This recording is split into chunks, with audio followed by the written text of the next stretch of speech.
Hello students, today we will be learning about cache coherence problem and its solution. So let us begin. Now this is a single processor that you will be able to see. This is a single processor memory hierarchy. That is, at the top there is a processor, then there is a cache memory, then there is main memory, then there is secondary memory. In the multiprocessor, as a diagram depicts itself, there are multiple processors that are there, and each processor will have their own local cache with it, and the remaining memory hierarchy remains the same. So here, when I would like to give you an example of core to dual, dual to core, quad core, octa core, which means that there are quad is 4, octa is 8 processors on a single CPU chip. So, and each processor will have their own local cache. So this is the basic structure first of all. Then let us discuss cache coherence problem. Okay. Now let us consider this multiprocessor environment. Now there is one shared location, or let's say this is a global variable x is equal to 0 that is present in the main memory, and this shared location needs to be accessed by multiple processors that are present into the system. Now let's say P1. P1 wants to access this x. First, what will P1 do? P1 will first check for x in its local cache, that is C1. Is the x available in C1? No. That means that is a cache miss. So it has to go into this main memory and fetch for the x variable. Then after that, it will have the copy of x is equal to 0 in its local cache. Now P2 also wants the access to x. P2 will first check in where? It will check into C2, its local cache. The data is not available, so it will go into main memory and fetch the data again into its local cache. Now what happens? Let's say P2 wants to increment the value of x by 1. So now P1 increments the value of x by 1, and before P1 updates this value of x into the main memory, P2 also wants to increment the value of x. Now what is the value that P2 has it with itself of x? It has x is equal to 0. So P2 thinks that yes, value of x is 0 and it has not been updated by anybody. So it starts performing operation on x is equal to 0 and increment the value of x is equal to 0 by 1, which is x is equal to 1, which is wrong. Ideally, it should be 2 because P1 has already incremented it by 1, but it was not updated in the main memory. So this is data inconsistency. Both the processors are working on different values of x. However, the value of x should be 1. That is, it should be common and it should be used by all the processors at the same time. Now what happens? Let's say P3 requests x.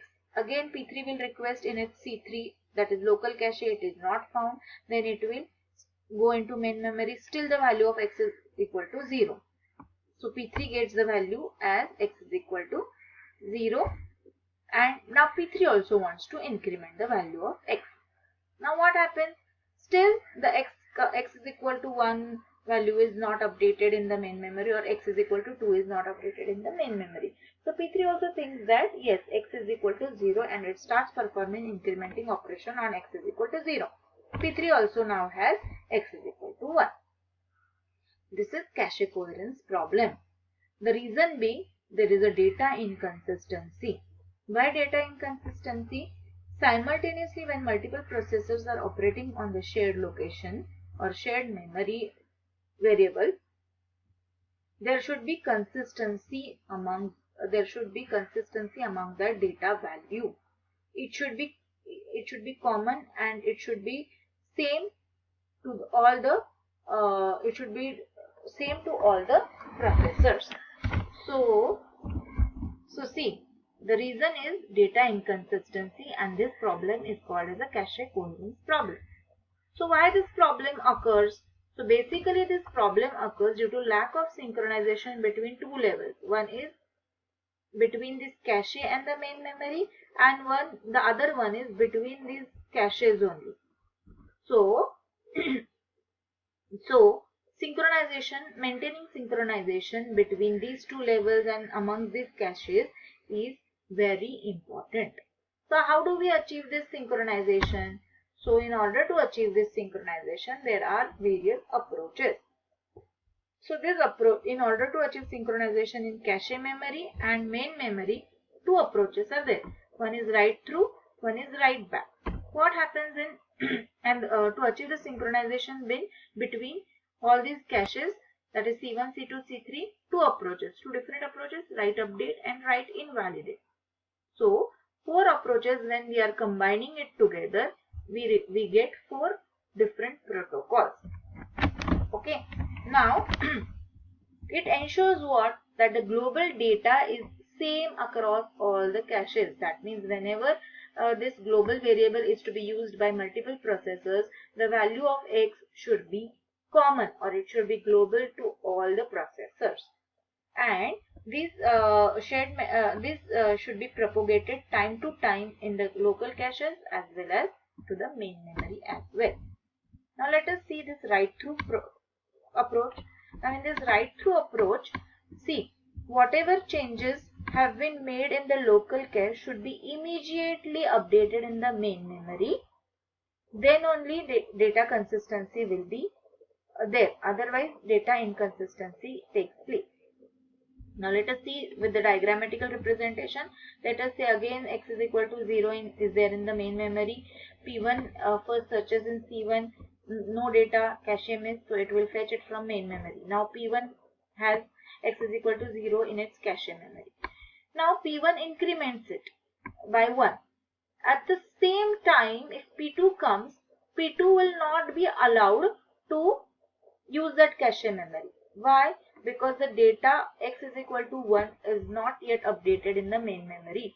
So x is equal to P1 will first update the value of x is equal to in the main memory, and then only P2 will be able to access this x is equal to 1 global variable. Is this clear? So which means that whenever the changes are made into the local cache, at the same time the changes are made into the main memory as well, so that whenever the next process wants to access that particular global data, there will be data consistency. Here it faces with one disadvantage, that it has to do multiple writes. That means traffic will be increased. But yes, we can ensure that the data is safe and the data is updated every time the processor wants to use it. Okay. Now the second approach is write back. In this write back, what happens? We are using, let's say I'll tell you one example. Let's say this x is a variable which we are using in a loop. Okay, let's say we are using it in a loop for 3 times. Now initially the x is equal to 0. Okay, it incremented itself by 1. Again the loop says that increment itself by 1. So it incremented itself by 1 and made the value as 2. But if you see here, the main memory value is not been updated simultaneously. Okay, it will update itself, the main memory will update itself at the last value in the loop. So what is the so this loop is going to run till 3. Okay, till the value of x becomes 3. So that is the final value x is going to have. So that final value x is equal to 3 will be updated in the main memory. The intermediate values 1, 2 will not be updated in the main memory. Is it understood? So for every write, we do not update the main memory. Only when we replace the block in the cache, then only the final value will be updated in the main memory. Right? So till the final value is not updated in the main memory, the other processors will not be allowed to use that particular global variable. Right? So this is write back. Then the next approach is write update. This write update approach is used to achieve synchronization between the caches, that is C1, C2 and C3. Now what happens over here? So again P1 has a value of x is equal to 0. P2 has a value of P2 x is equal to 0 and P3 also has value x is equal to 1, 0. Now P1 increments it by 1. Now when P1 increments it by 1, at the same time P1 will tell all the other processors ka cache that yes, I have incremented the value by 1.